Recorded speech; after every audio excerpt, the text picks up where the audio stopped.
Let's preface this review by highlighting that I'm pretty much the target audience for this film entirely. Having been collecting comics, especially Marvel, since the late 70s, and being a fan of Deadpool ever since Tolliver sent him to convey a message to Cable by taking down his mutant team in issue 98 of The New Mutants, which also introduced the character of Domino, another fan favourite of mine.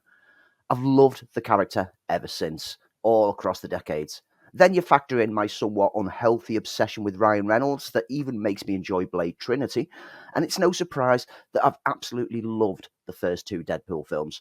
And now, 6 years since he last graced the screen, we get the long-awaited payoff to what we were all waiting for as Hugh Jackman reprises his role as Wolverine, dons a more comic-accurate costume, and joins the Merc with the Mouth as they kind of join the MCU.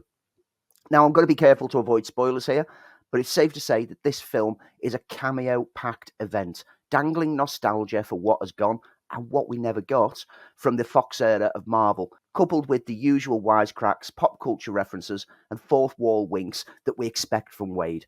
There have been many leaks over the past few months, and disappointingly, a couple of official trailers recently that spoiled a few surprises.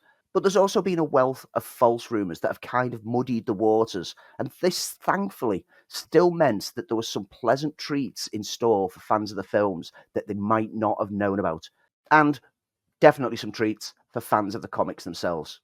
Suffice to say, I sat for the whole runtime with a big cheesy grin on my face, as I was simply caught up in the loving mockery of the X franchise. What I was more surprised with, though, was the depth of plot on offer. The last two films from Deadpool have been rather light on plot, peril and threat, relying more on the fun antics and japery. With the myriad of cameos thrust into this, I was expecting pretty much more of the same. I'd be fine with that.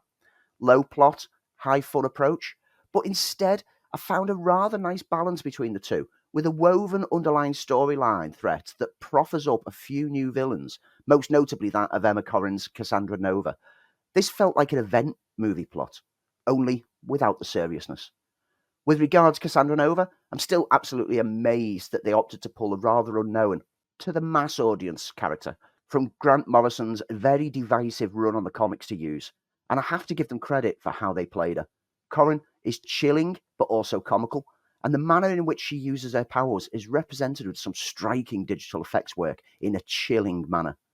She isn't the only deep cut from the comics, and there's a handful of references that those who haven't read any comic books won't really latch onto as much as the heavy readers amongst us, but it never feels like it obstructs the general audience enjoyment, as such moments are quite fleeting and also fit with the way that the tale is being told. In a similar manner, the inclusion of the TVA, the Time Variance Authority, from Loki could have been confusing for those who haven't watched that show, but a flippant one-sentence exposition dump reference fixes any lack of knowledge of them for the casual audiences, just enough so they can accept what they are to the story of this film. But what about the actual pairing of Deadpool and Wolverine, and how do they make it respect the events of Logan? Oh boy, trust me when I say the opening scene asks that very same question before answering it in the only way that you would expect Deadpool to do.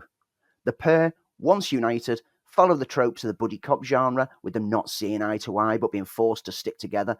And rest assured, the bloody carnage on offer with these two sharing a screen plays out to fun, brutal, and hilarious effect. All in all, look, this is a Deadpool movie, and it puts to rest all the worries that Disney would soften the character. That's far from the truth, as not only does this keep the foul-mouthed approach and the brutal carnage, but it actually seems to benefit significantly from the additional budget and range on offer, whilst it also gets to poke a lot of fun at Disney themselves. A fun-packed third entry for Deadpool, and also a heartfelt reflection on the Fox era. A montage of behind-the-scenes moments from over the decades of Fox films plays out over the end credits, and this all kind of brings some closure to the Fox X universe, whilst opening the door for the next step into the future. But more than that, it just simply offers a fun-packed time at the cinema.